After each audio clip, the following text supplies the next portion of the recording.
How many of you here are in the industrial design program here? Higher, please. Okay. Interior.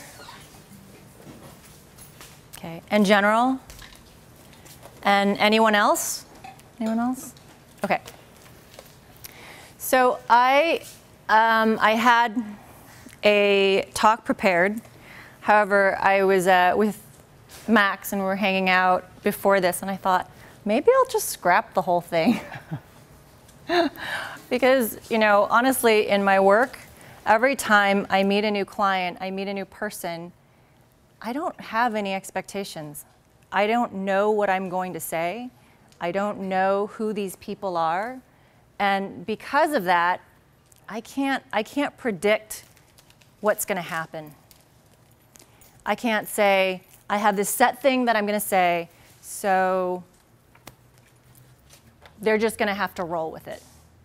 Okay, and so that's why it's important for me to see your faces as well.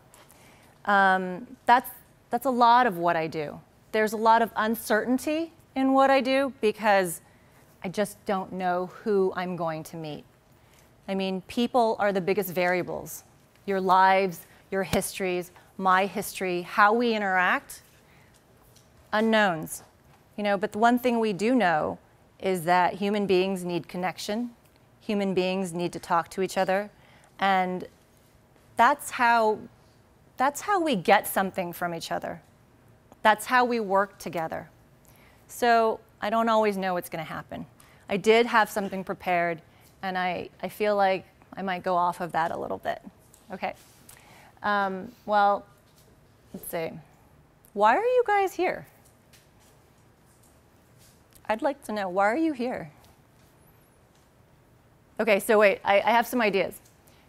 Well, does she mean, why are we sitting here now listening to this? Why are we at Long Beach? Why are we in the program we're in? So these are your questions, somewhat, right? Okay. You decide and you tell me. Because that's the big part of why I ask these questions. It's not up to me to define my question for you. It's up to you to give me the answer so I understand where you're coming from.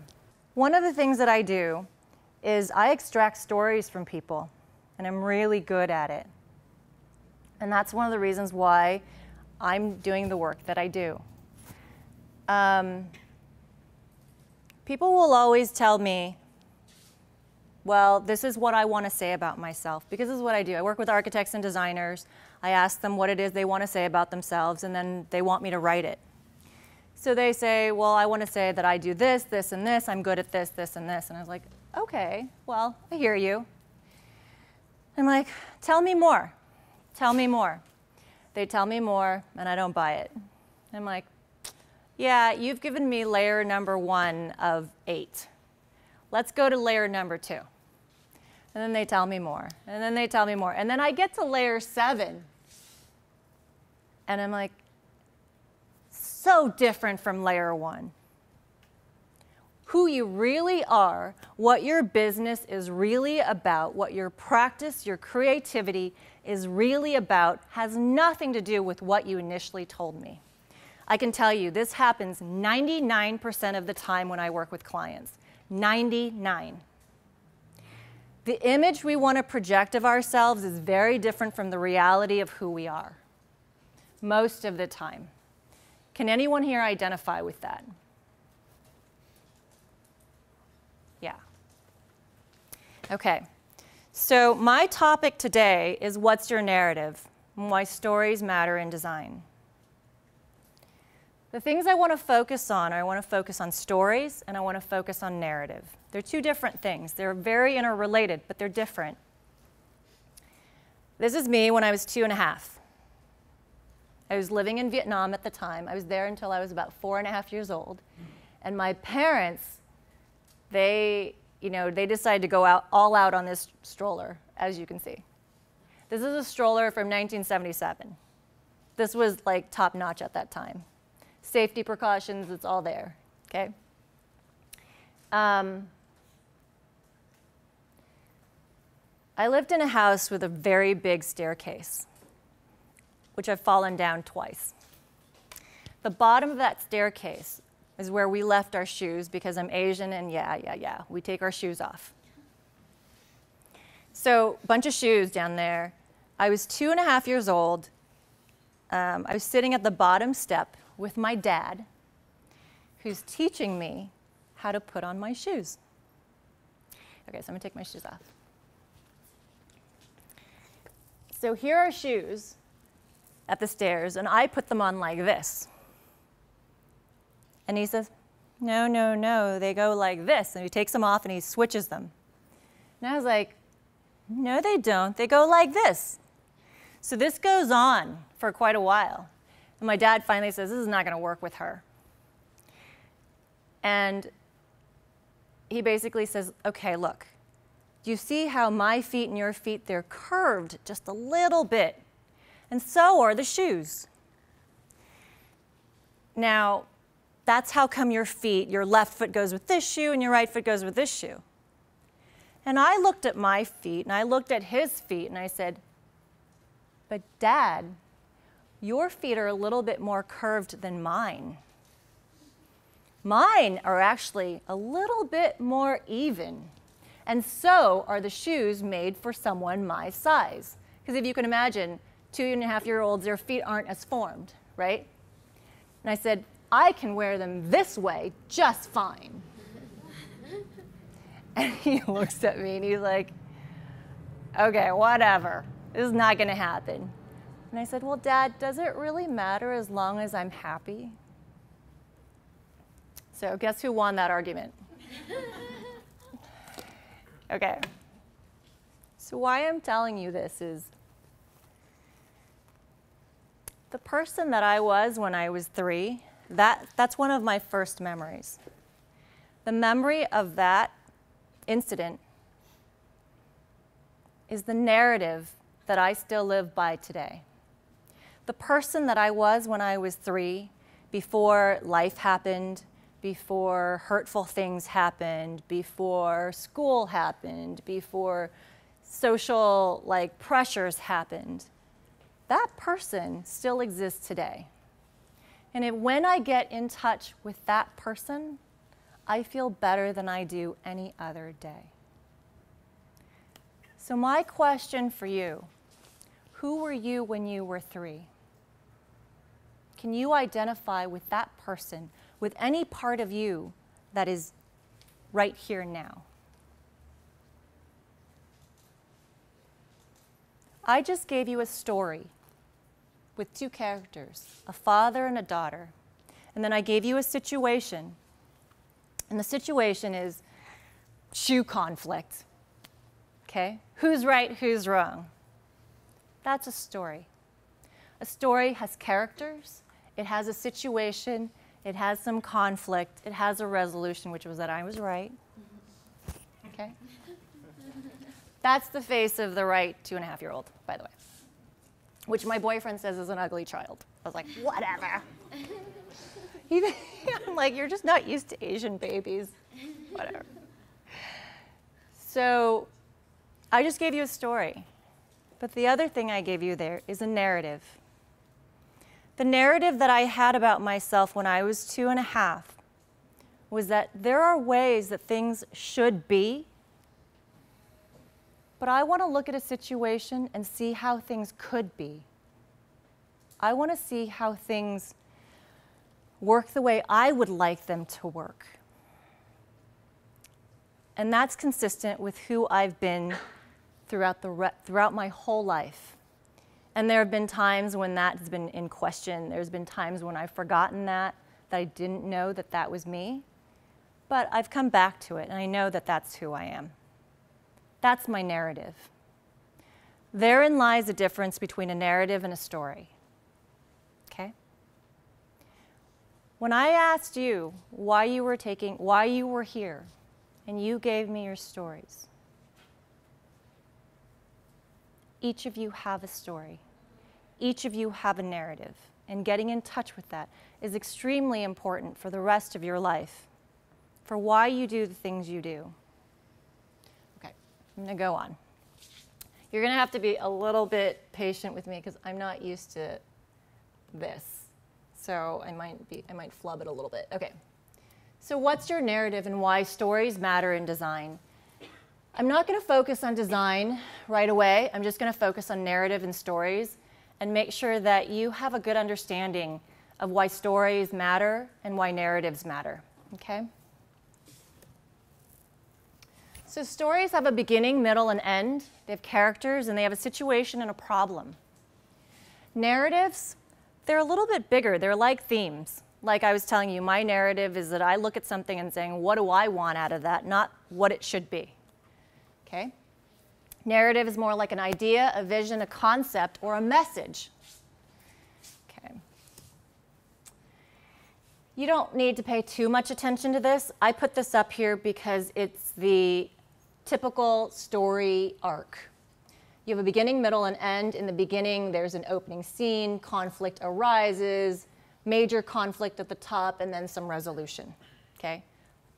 Don't worry about this. It's just something I put in there in case it helps you. Okay. I want to tell you something about stories. Stories have been around since Neanderthals, pre-Homo sapien. Stories are intrinsic to thinking, to being alive, to being human. It's the oldest form of engaging and communicating with other people. It's a basic human framework for understanding others, understanding ourselves, and the world we live in, and it's universal. Every single culture has a tradition of storytelling.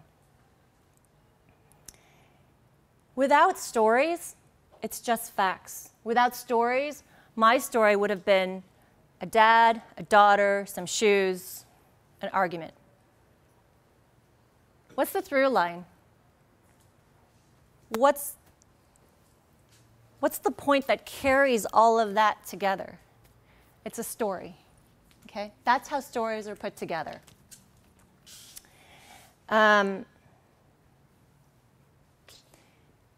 Stories allow us to process human emotions, human connection, ideas and facts, and give it context. Okay? Let me move on to the next one. Stories have been as old, I said 40,000 years ago, Neanderthals. Okay? They had stories. They communicated through stories. 17,000 years ago, this is the first sign of stories put down in drawings. Does anyone know what this is? Yeah? Yeah, these are the Lascaux caves in France in Dordogne. And this is a very poor representation of what they actually look like. I've actually never been there, so they're a poor representation of other photos I've seen. Okay? 17,000 years ago. Homo sapiens, they had to hunt, they had to survive, and yet they took the time to draw this, to communicate their lives and their stories. How amazing is that? They took the time to draw. Okay? This is like the killing of a man in some hunt. You can tell there were tools. This is their lives. This is their stories. Stories are very, very old, right? And there's oral traditions before writing of stories being passed down just verbally. The Greeks. Christianity, before there was a Bible, stories were passed down verbally. Judaism, okay? Hinduism, Buddhism, all oral traditions, stories told again and again, verbatim. This is how important passing on stories were. There were people who memorized the Bible, okay, and passed it on before writing. Native Americans have an oral tradition of passing on stories. Have I convinced you yet that stories are basically intrinsic to being human beings? Every day you meet someone when you say, oh, what class are you taking? How are you enjoying this class? Do you like that professor? Oh man, this homework sucks. Or want to go have lunch? What are you telling each other? You're giving each other your stories. When you meet someone for the first time that you might be interested in, what are you really asking when you ask a bunch of those questions? You're asking, what's your story? How can I piece together the things that you're saying in a sequence when I understand what your story is from when you were young to where you are now? Okay? And I'm gonna let you in on a secret. Because stories are intrinsic to being human, guess what? You're all experts. Because you're all human. You've been watching TV, those are all stories. Movies, all stories. When you talk to, when your parents or your brothers and sisters tell you stories, every time you have an exchange with another person, you talk about something that happened last night at a party you went to, you're recalling stories. All of you are pretty much experts at it. So what I'd like you to do, instead of seeing stories as commonplace as air or food, I'd like you to think of stories now. I want you to think in terms of stories. Stories is a tool. Everywhere you go, you're like, oh, well, I just heard a story about this lady who talked about, her shoes. I was having this conversation with my friend. That's a story. I heard this tidbit about how a friend of mine went driving, somewhere. That's a story. I want you to see your life in a framework of stories because it is a tool, and I'm going to teach you how to use it in design. Okay? Well, I don't know if I'm going to teach you all today, but I'm going to introduce you to the idea of how stories work in design. Okay. Did I mean to do that? Give me 1 second. I did. Okay.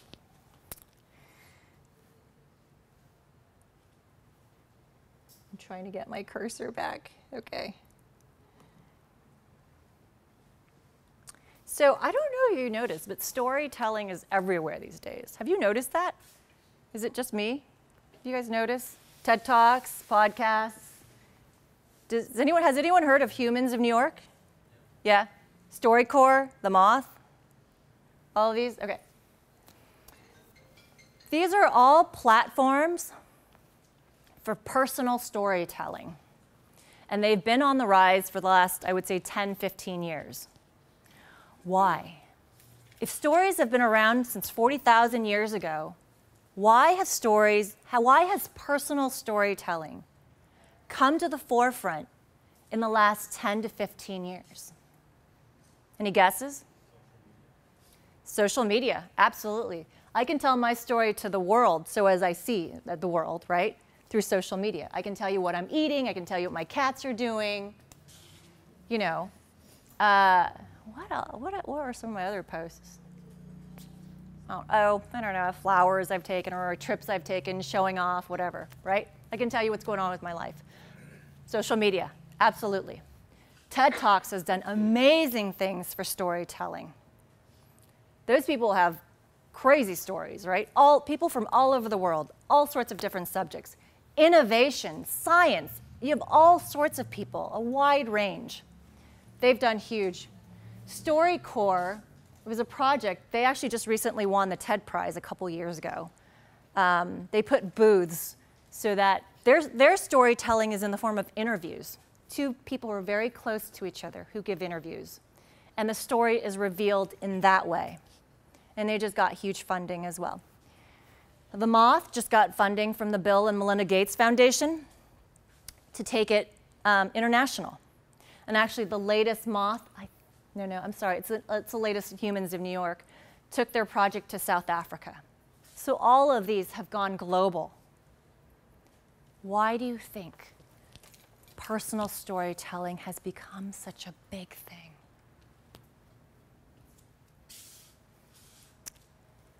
I can tell you one, we live in an age of crazy media. Crazy media about fame, about famous people, telling you that only stories of famous people matter. Do you guys get that? Yeah? Does that sound true? That you hear in media? Only if you're famous does your life matter? Right, yeah? These people tell you differently, and they're making it happen. They're saying you matter, I matter. All of our stories matter. And we're actually the larger population. Everyone has a story, and everyone deserves a platform to tell that story. These people did it. Okay? One of the other reasons, I think, well, just not I think, these are studies have shown, disconnection. Very busy world, achievement. Everyone wants to achieve. Everyone wants to go get what they want. A lot of social media. But where's the connection? Am I saying something that you guys find untrue? If you disagree with me, oh, by the way, it's a good time to give you some disclaimers. One, because I'm talking about stories, some things are going to be a little controversial, sensitive, maybe even a little risque. And yeah, they're sensitive, but that's what stories are. I'm not giving you Disneyland, okay? The other disclaimer I have to give you is that you can ask questions anytime. You can raise concerns anytime. Don't wait for me to ask a question if you have something to say, okay? So I talked about disconnection. When someone tells you a personal story, guess what you have to do? Guess what you're asked to do? Thoughts? You're asked to listen. This is personal connection.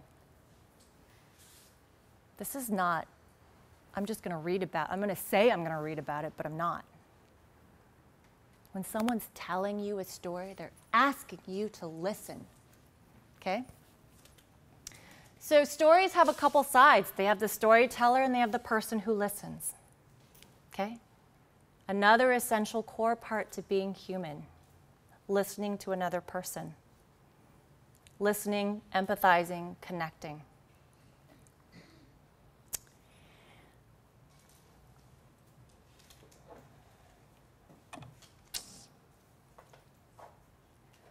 I'm going to end with stories now and move on to narrative. But before I do, I want to say that because stories are intrinsic to being human, and everything designed is for human existence, this is why stories matter to designers. Okay? And you're all experts at being human. And you're all experts at telling stories, whether you realize it or not. It's just a matter of shifting your focus to see yourself as such, to see others as such. Okay? I'm going to move on to narrative. Let's see. Oh, you know what? I'm not going to move on to narrative. I'm going to go back to Humans of New York. This is an example of one of the Humans of New York posts. I was 11 when my mom divorced my stepdad. She had 4 kids at the time. I remember we were in the bedroom and she said to me, "You're the oldest, so I'm going to need your help." And ever since then, I've been mom number 2. I picked my little brothers up from school. I cooked for them. I made sure they did their homework. I met with their teachers. I'd be the authority figure until mom came home from work. I was always the responsible one. Nobody ever had to worry about me. But now I'm 20, and my whole life has been about my little brothers. I've never really felt the security to figure myself out. But today is orientation at my new college. I just finished meeting with my advisor. There's so many clubs and organizations to join. I want to meet a lot of different people. I want to be more outspoken. This part got cut off, but I'll say it. I feel like this is a chance for me to learn to be me. These are personal stories, okay? Here's another one. This is, I don't know if you guys know about what's happening in Myanmar, where the Rohingya Muslim refugees are being persecuted by the military of Myanmar. And this is her story. This is where Humans of New York went to, they went global. They came to our house first because it's closest to the road. We thought they just wanted to talk. We thought they'd ask us some questions and then they'd leave. So we walked out to meet them. I smelled smoke as soon as I walked outside, and they started shooting their guns. There was no time to go back. They were shooting, so I couldn't go back, and I couldn't bring anything with me. I just ran into the forest with my children, and I forgot my baby boy. I left him in the house because I thought we were coming right back. I want to save him. I wanted to save him, but my husband held me down, so my baby burned in the house. I'd have brought him with me, but I thought we were coming right back. These are the stories. They're not famous. Yes? It's kind of a blunt question about that. Yeah. The first story I thought was very, well, I think a lot of people could connect with that on a lot of different levels. Yeah. A story that doesn't bring any information that's not anything but connected. Like I can connect my life with a girl who's been through things and now is exploring things, and she's clearly got a good idea of who she is herself. Yep. Which had 300 some odd thousand likes, which Yeah. is a lot of people to listen to a story that's just relatable. Yeah. This has 100,000 likes, and Yeah. this is something that for me reminds me of, wow, like there's an entire other part of the, like that's something I can't relate with. Yeah. With a third of the interaction of people who like it, although there's more to learn from that, as Yeah. opposed to the self kind of the feeling of I can connect with that. Other people are going through a similar thing as me, but I think that this is more powerful. It needs to be told more, even though I can't connect with it. It doesn't make me feel good. Thank you. I think, does anyone else share that point? Yeah, I see some nodded heads.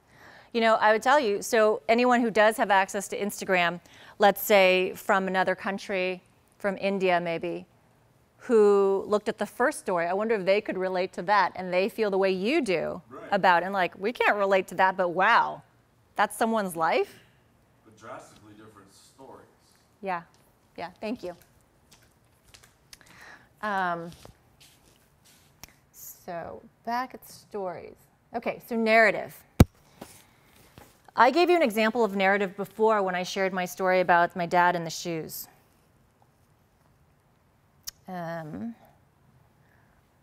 Sorry, I'm technically a little defective.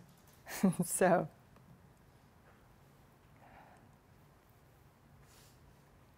Okay. These are some examples of narratives, right? The American dream, it's an idea. I'm a math person. I have this narrative. I'm a math person. I can't do something else, okay? I have a narrative. I'm a nerd, okay? I can't play sports or whatever. We have these narratives in our heads. And you know what? You can affirm them. You can challenge them. There's no judgment about any of it. I'm pretty neutral, okay? As you should be neutral about your narratives. But maybe your narratives also make you question, okay? Archetypes are also narratives, and I'm going to go back into that a little bit. Okay, I'm going to go back into archetype just in just a little bit. How tall do you feel? I have a story about that. I have a friend. Her name is Marie. Marie was a extremely successful art dealer. One day, she loves horses. She went to Mongolia because there's a huge horse culture in Mongolia. These like famous horses that were descendants from the horses of Genghis Khan. So she goes there to like spend time with horses, do her thing. She comes back, she says to me, Quynh, I'm selling all my things. I met someone in Mongolia. He was my cab driver. We're getting married. I'm moving to Mongolia. I was like, well, what? Okay. I was like, okay, all right, what do you need? She's like, I need you to help me move. I need you to help me sell my stuff. I'm like, okay, all right. So I do. And a bunch of her friends get together. We help her move. We do this huge garage sale. And then she pulls out these pants. And Michelle is 4'10". Sorry, Maria is 4'10". She pulls up these pants. She's like, these would be perfect for you. And she gives them to me. And they're longer than my legs. I'm like, why did you buy these? Did you think you were going to fix them? They're bigger than they are. I don't even fit them. Like, I would have to take them up. She's like, no, I thought I would fit them. I'm like, you thought you were going to fix them to fit them. She's like, no, I thought I was going to fit them. It's like, what the hell are you talking about? And she's like, oh, you don't know. I was like, what? You got stilts or something? What? I don't get it. She's like, oh, Quynh, in my head, I'm 6 feet tall. I was like, what? That's why you bought these pants? Because you think you're 6 feet tall? I thought she was kidding. She's not. That's why at 25, she became a major art dealer in LA. That's why she uprooted her life, is moving to Mongolia, now has 2 kids with her cab driver husband in Mongolia. Because she feels, now 6 feet tall to me isn't that big, but that's what her version of, big is. Because she feels she's 6 feet tall. That's her narrative. So I'm going to ask you, you don't have to answer me, it's a rhetorical question. How tall do you feel? And maybe, I feel like I'm 5'7", which I'm 5'7". Like, I don't have that tall narrative thing in my head. Maybe you do. Maria does. Maybe you do. That's what narrative is. Okay? Difference between narrative and story.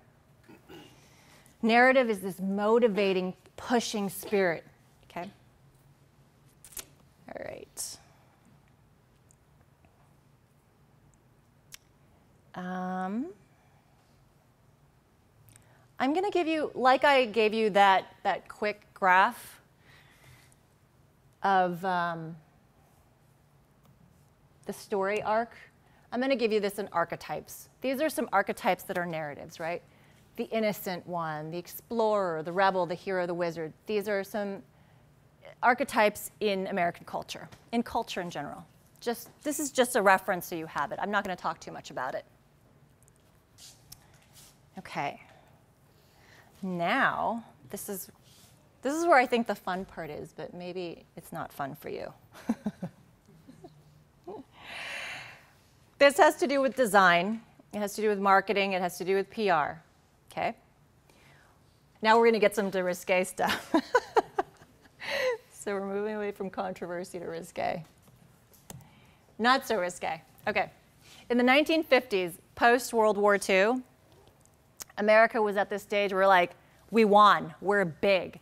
Everything is big. Our industry is big. Our cars are big. Everything is booming. Huge cars in the 1950s.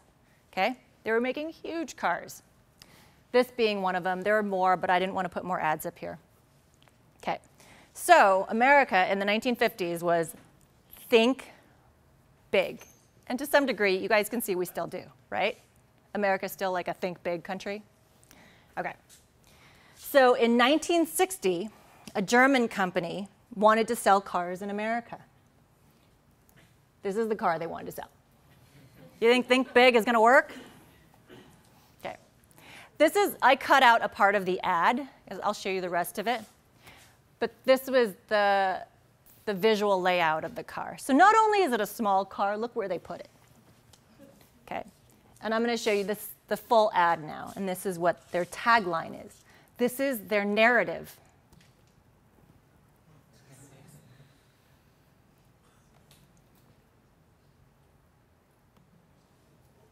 What are they saying here? They're using a pre-existing narrative of think big to get you to think about the other way around, to get you to think about something else.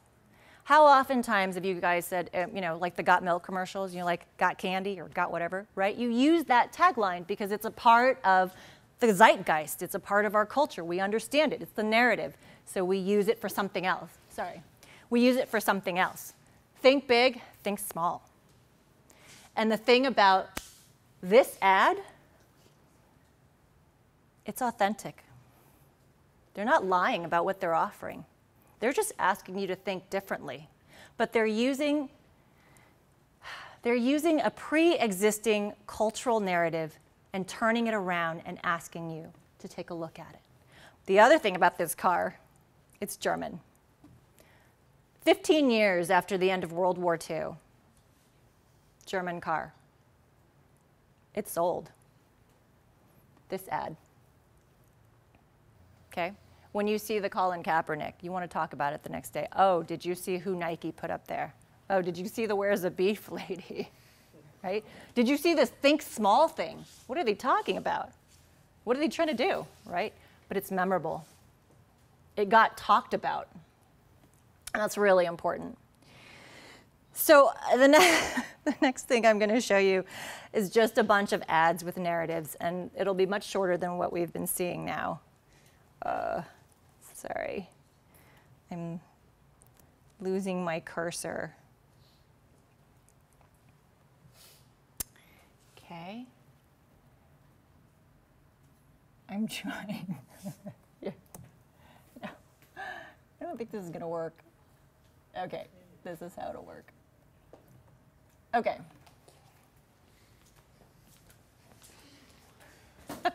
Told you there'd be a little risque. Why is this funny? Sorry. Why is this funny?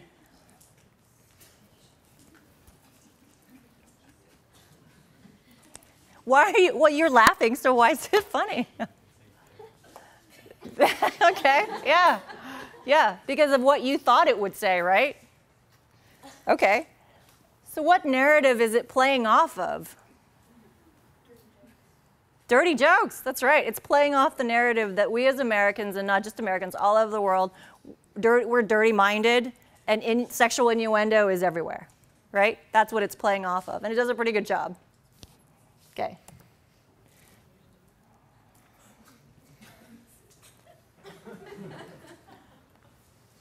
If you don't get it, I can't tell you. Just ask someone who's laughing. It's playing off the same narrative, right? Dirty-minded, innuendo, and it's funny, and it's memorable, right? Okay. I told you stories weren't clean. I didn't promise clean. Okay. Here's another narrative.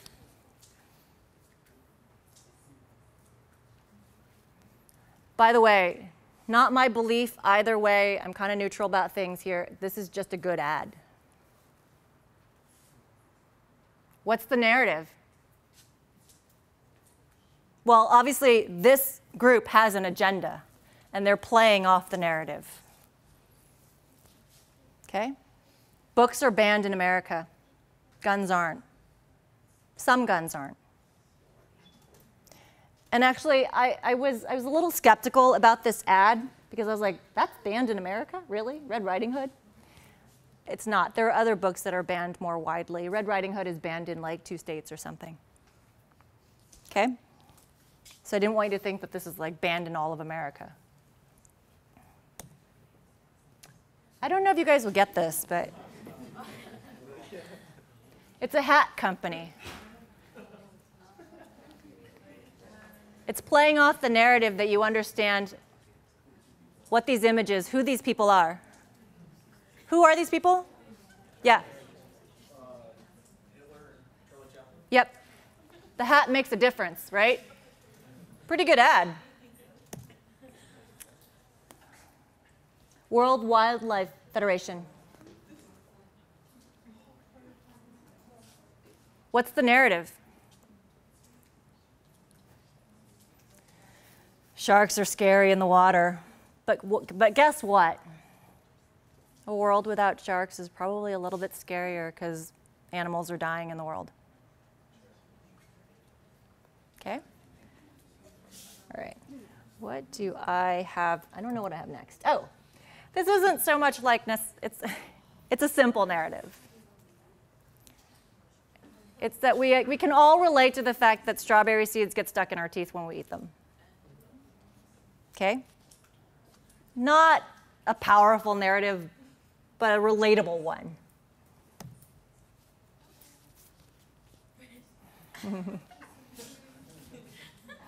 Okay. All right. Let's see what else I got here.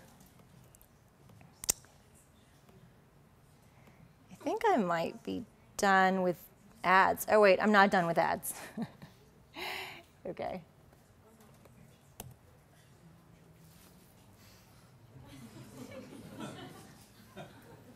It's an eyeglass company. Here's another one of their ads.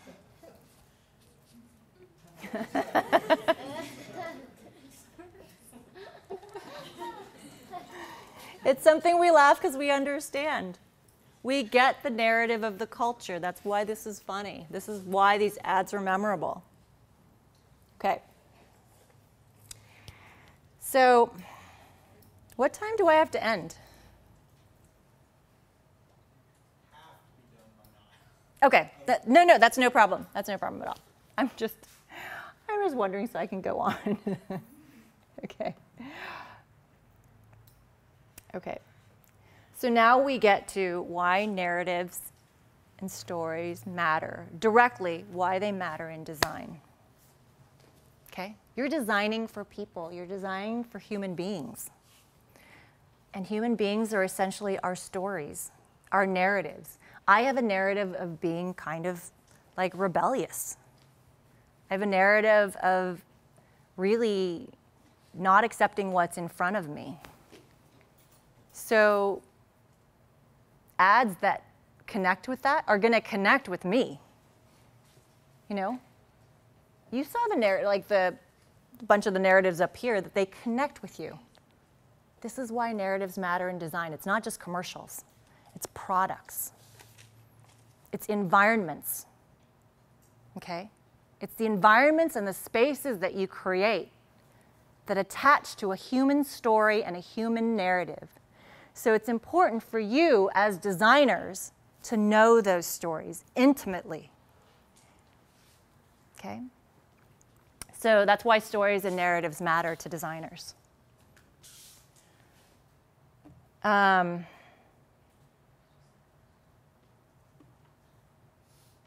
see.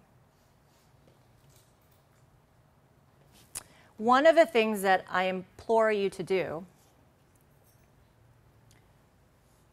you're in school to be a designer, to learn how to design, to learn the tools to design,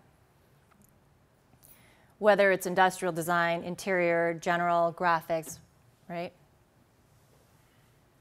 I implore you to use storytelling, to recognize storytelling and narrative as a tool that you need to learn just as much as you learn any other tool.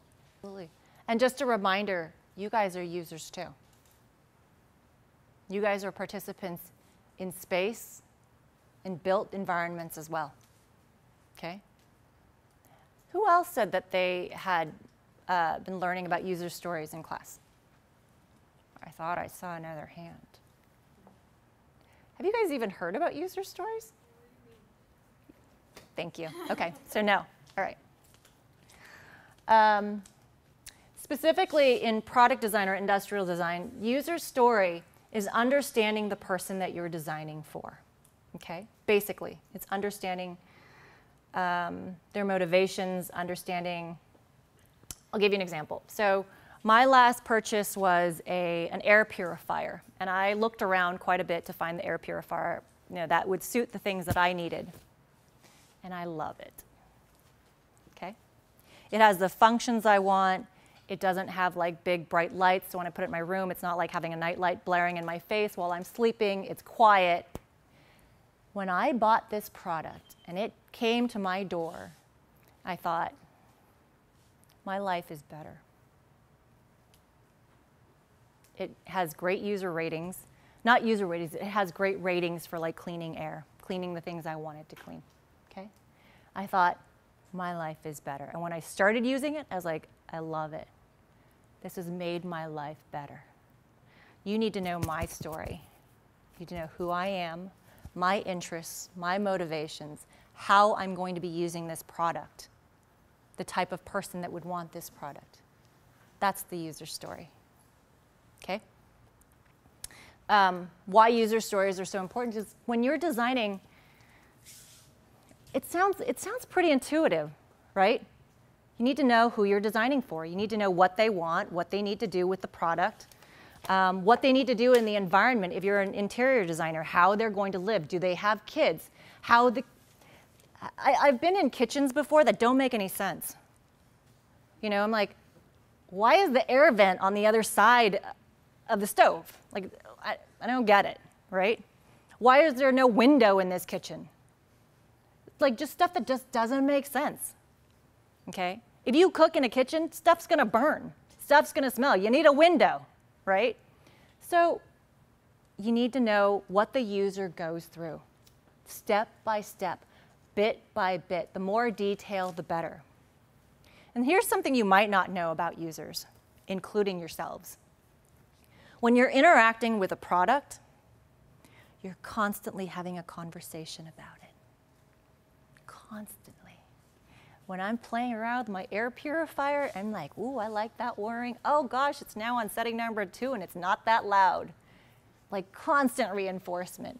Oh, it's such a pretty design. It's not that big. It fits right here perfectly. Constant conversation. When I'm on my phone, I'm like, damn, why is it so slow? You know, constant conversation. Those are the conversations you want to be in touch with when you're designing a product, when you're designing a living room, an outdoor space. How is the user going to interact with what you're designing? You need to know the user story inside and out. Okay? This is the importance of stories. This is the importance of narratives. When I wear a pair of Nike shoes, am I going to just feel like I put my money where my beliefs are? And I'm okay with that. Okay? You need to know the users. You know, when design development starts, right, you think, okay, well, I got to do the layout, or if you're doing product, I got to do, you know, brainstorm, research, ideation.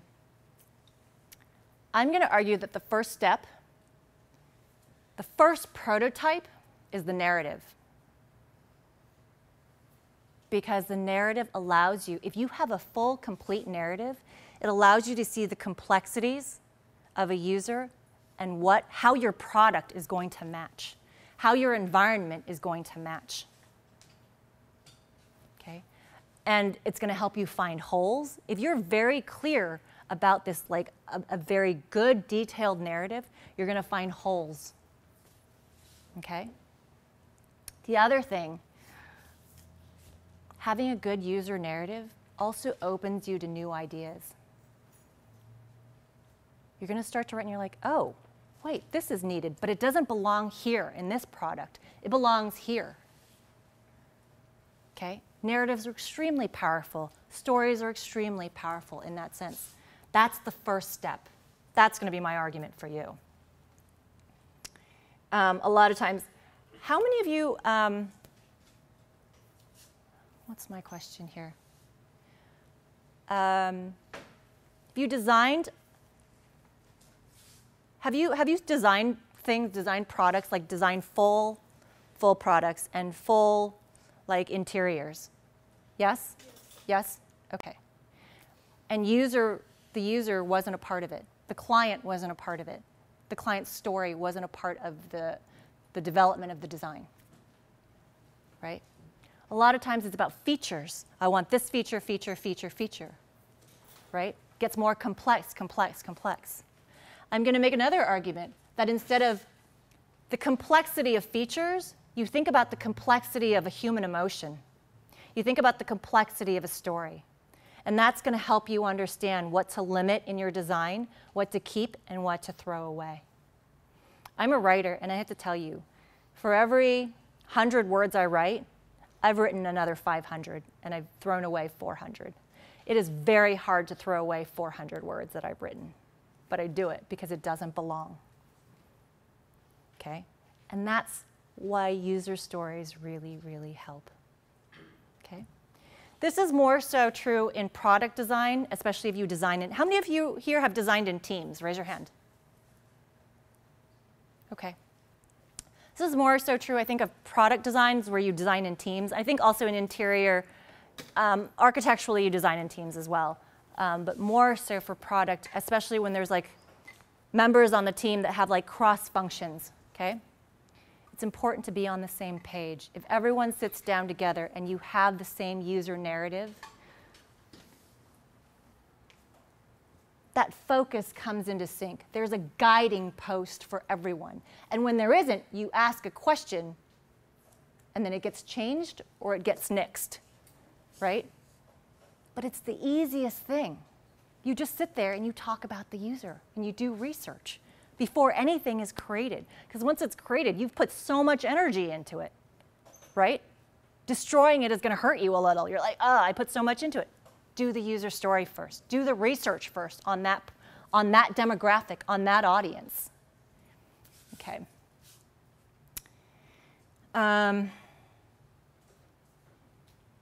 It gives teams a shared vision, okay, and that's really important. The other thing about user stories, user narratives, everything that you're doing in design is problem solving. Right? Whether it's architectural, where it's interiors, where it's graphic, it's problem solving. Everything I do is problem solving. I see myself, I went for an interview once, and they asked me, well, what do you do? And I said, I'm a problem solver. I just happen to do it with words. My interest is design and architecture, but I use words as a medium to solve problems. Okay? So if you want to solve a problem, what's the first thing you have to do? What's the question? If you want to solve a problem, No, that was my response, is like ask the question. what's the question? Yeah. Okay. So what is the question? Sorry. I don't understand. I'm sorry. It's like listen. Listen. Listen to your question. Oh, okay. Listen to the question. Okay. Okay. What does listening to the question do? Helps you define the problem. Exactly. I have to tell you,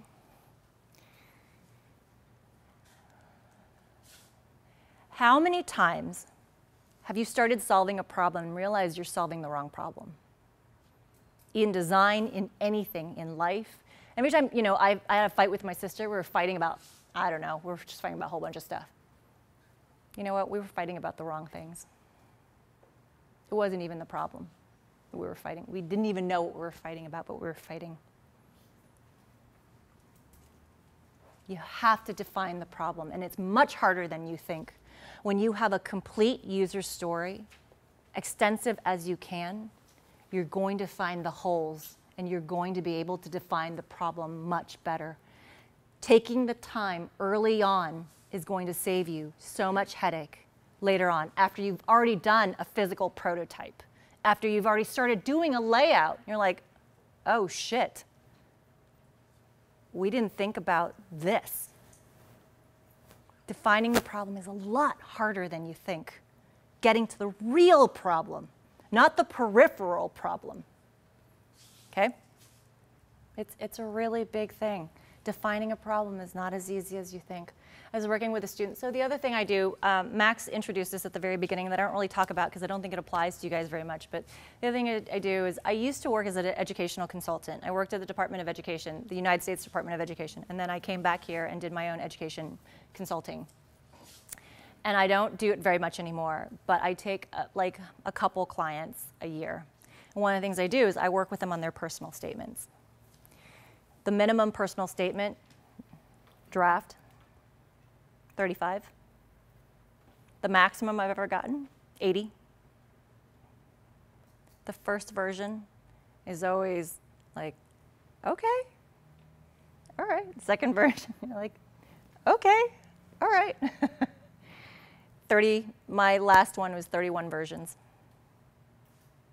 Okay, because it takes 31 whys, like Max was saying, to get to the real reason for why you're whatever.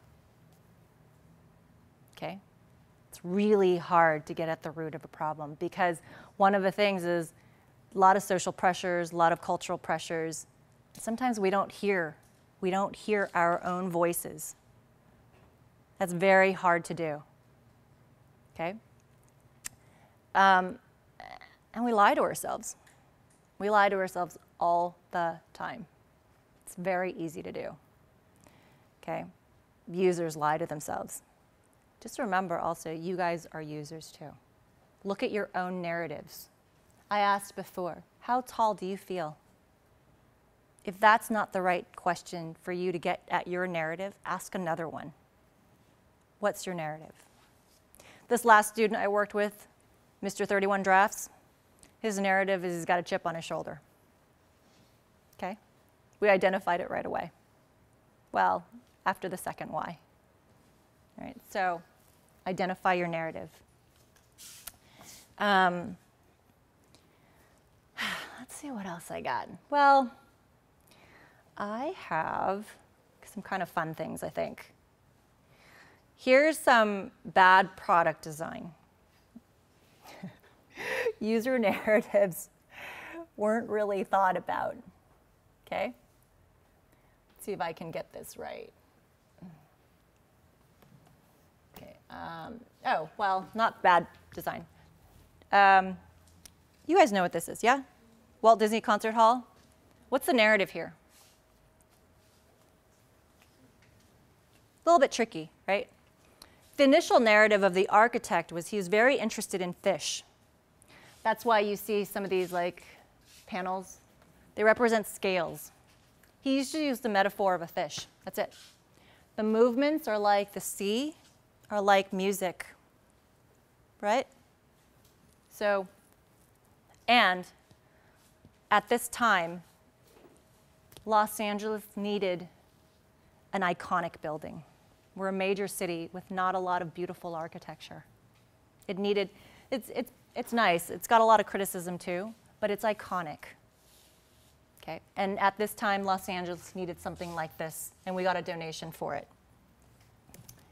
Oh, narrative.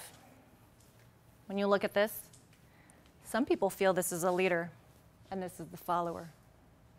Some people feel this is the follower, and this is the leader. And those are two different people, for the most part. Two different narratives of our society, of our generations, okay? The power of user stories, complex experiences, right? You have to understand those complex experiences, emotional engagement of the user. It gives vision and focus to teams and to you. You can expand on design once you have a user narrative, because there's always more. You have a user narrative for a product that you're doing, but if you're brainstorming, you're going to find tons of other stories in there, okay?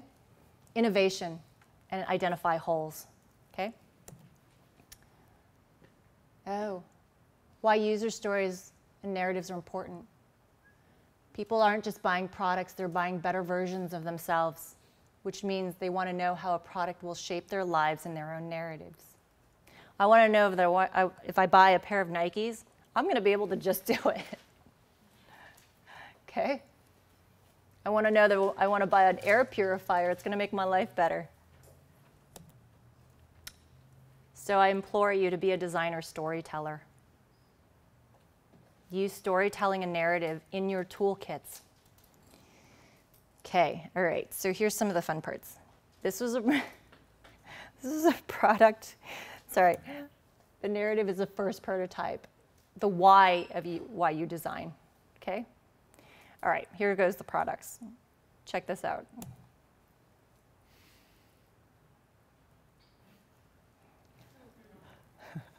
Did they think about this process? Did they think, how well thought out was this?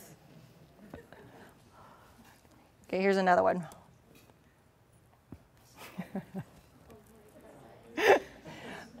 That's an IKEA product, by the way.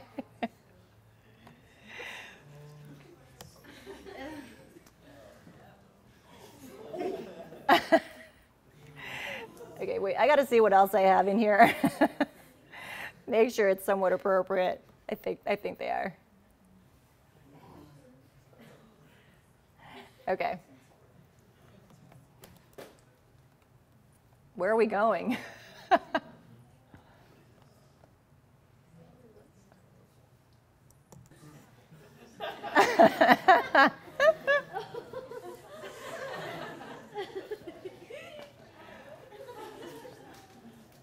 Okay.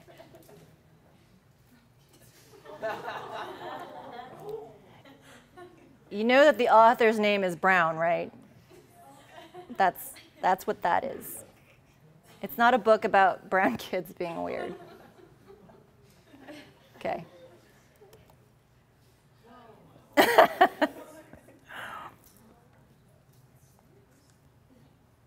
Okay. I don't know what's going on there.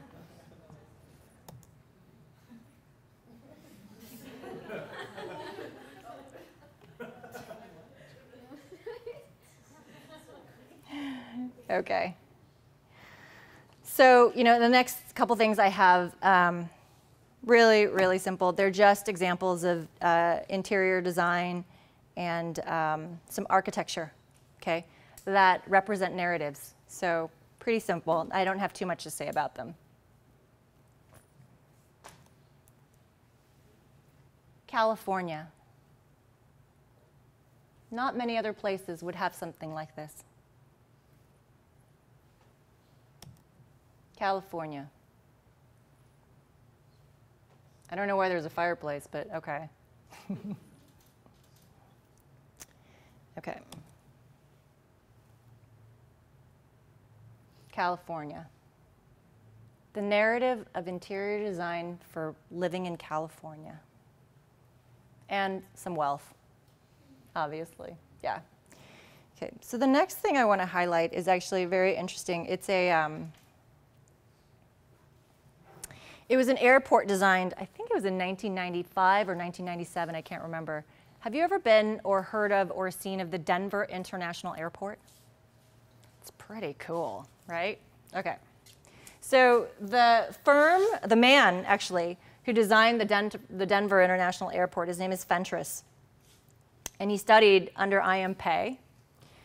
And after designing the Denver International Airport, he became the go-to guy to design airports, and this is why.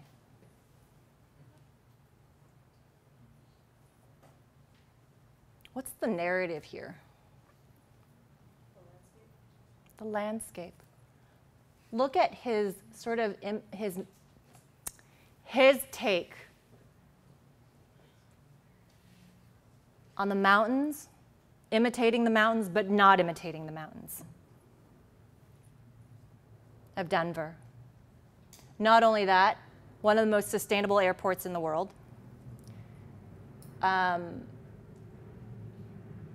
Very inexpensively done. Let's see, what else can I say about this? The canopies on top, the fabric on top, it lets in 10% light, reflects 90% light, 90% of the sunshine, so keeps it less usage of light in the daytime and less heating, right? Or less cooling. There's another view of that. The interior. Imagine going to an airport and not feeling like you have to go through a dank corridor with fluorescent lights. Okay? The narrative here is it suits the environment. And this is also a time when environmental consciousness and sustainability were on the rise. Okay? So it's respectful of the environment in which he built it. Okay, I'm going to show you something else here that has a narrative. Oh, here's another photo of it. It has a different narrative, and I'm going to tell you, narrative has been around. Narrative in architecture has been around for centuries. This is also the Denver airport. Sorry, this is just a repeat photo. Do you guys recognize what this is? Yeah? What is it? Notre Dame. Yeah, it's the flying buttresses of Notre Dame. Most of Notre Dame was built in stone, and I believe some iron work underneath, but most of it was done in stone. Those are what's called flying buttresses. They look pretty fragile, but they hold up thin parts of the wall so that the thin parts of the wall can sustain stained glass.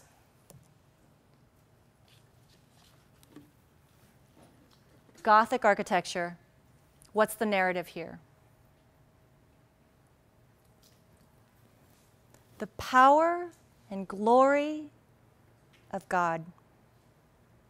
Look at this. It's amazing. Does it look like it was built by human beings? The power and glory of God. You see, these are stained glasses here. And you can't have very thick walls when you have stained glass, so they have to have these buttresses to hold them up. This is like their big rose stained glass window, I believe. Okay. Again. Okay, I don't know what I have next. Oh, I know what I have next. This is the interior. Can you see a sermon in here? A mass? It's pretty powerful, right? The glory of God. That's the narrative. This is built in California. It's built into the hillside, I believe, in Mulholland. The narrative here. Contemporary, a little cold, right? That's what they wanted, though. Clean, sterile. See, you can read narrative. You might not like it. It's not, okay, I'll give you another example. Some narrative like, is this cozy? Right? Is it soft? That's not the narrative here. Here's another view of that. That's not a rendering, that's real. It's an architect that I worked for. I just did a lot of writing for him. Oh, this. So I'm going to end here with my own work, with a lot of work that I've done. So I got hired by an event. To say they're an event planning company might be a bit of an understatement. They do everything. They do architecture. They do interior design. They just design everything. They did this wedding for a member of the Dubai royal family, the Saudi royal family. And they brought me in because they have a bunch of these projects. And they're like, well, we want, let me show you. Let me show this to you. And then I can explain it a little bit.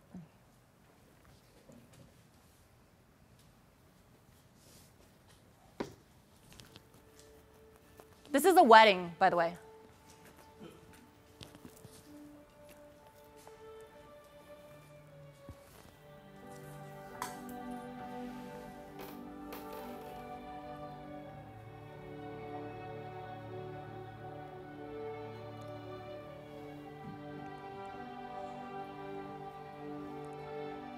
Everything you see, even the stage, was built by this company.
So they did all the lights. They fabricated all the lights, all the trees, everything, except probably the tables and the chairs. Okay. I can't remember the stats, but they have a bunch of these types of projects that are pretty elaborate, beautiful, architectural pieces. They built like a lot of things that they built for it. Okay, that's what they're known for. And so they asked me to come in to do a narrative for them for this and for some other pieces. And they wanted, what they asked me to do was, we want to express the grandeur of every single project. And I said, you can't. Because all of your text is going to sound the same. You don't want grandeur for everything. Okay? It just doesn't ring. Why would anyone want a project where everything's like the same, the same, the same? You're gonna, and I redirected them and I said, what you're gonna have to do with your projects is when you photograph them and film them, you're gonna have to target very specific elements of the project that you wanna highlight, and I'm gonna talk about those. Because people want bits and pieces of what they can put together, of what they want. They don't want this whole thing. Maybe someone doesn't want the whole thing, right? So just so you know, when I looked at this, I said, well, what do we talk about? Because this was a huge production. They got the Covent Garden Orchestra to come in. They got a puppeteer. They got a choreographer, a Hollywood choreographer. They got this firm named Cal Perot to do Swarovski crystal clouds. 70,000 Swarovski crystals. There's a bunch of cranes up there amongst those crystals. 40,000 cranes were made. I can't remember how many light bulbs. So huge, right? I can't do this for every single project.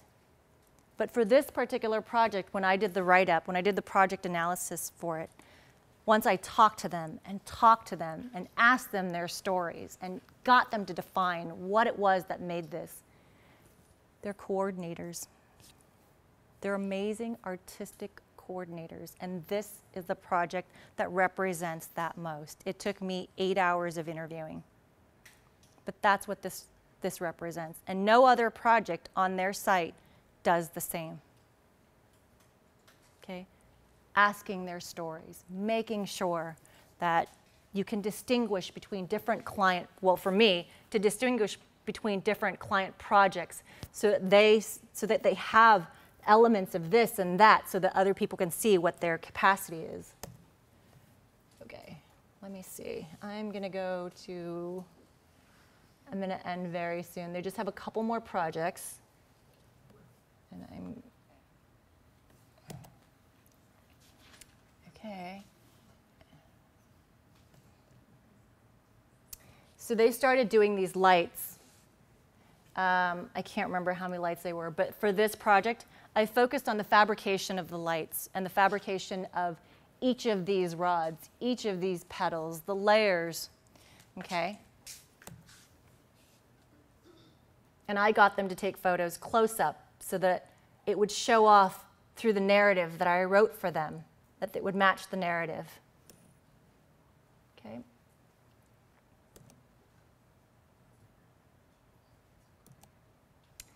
This project, the couple who wanted the wedding, they wanted some sort of an architectural piece hanging over the wedding. They don't want very much for the wedding. They just wanted this huge piece, and they didn't know exactly what it was. So this company designed this. After they designed this, they came to me and said, hey, Quynh, we need you to do a write-up about this. I'm like, okay. So I sat down, talked to the architect, talked to the designers, talked to the fabricators about each of these pieces, because they're different ones and how they were put together. And one of the things that these guys really weren't aware of is parametric design. Do you guys know about parametric design? It's really crappy. It's complicated. It's fairly complicated. So these guys did an analog version of a parametric design. They didn't know that. They just did the analog version. They didn't really know what parametric design was. So parametric design is basically designing a structure with a lot of curvatures, okay? Like Walt Disney Concert Hall is parametrically designed, okay? This is another image of that. So I did a project analysis on this, and I did a write-up about it. And my purpose and their purpose was to get more clients, to get different types of clients, and to put themselves on the map, not just as event planners, but designers and architects and experienced designers. So for this project, I focused on this as an architectural piece.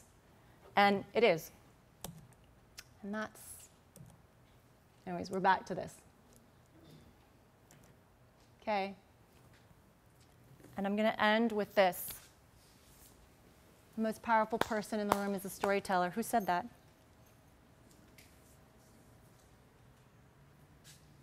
Steve Jobs. And I'm going to reiterate that you are all storytellers. And if you start looking at your life, your everyday, in terms of stories, you'll see it everywhere. And you'll be able to, if you can identify your own stories, if you can identify the stories around you, you're going to be able to connect with the user stories that help you become better designers. That's it. I'm done. Thanks.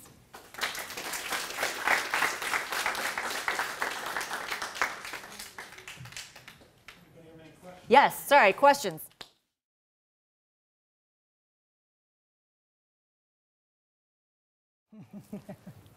Okay, I'll give you the honest answer.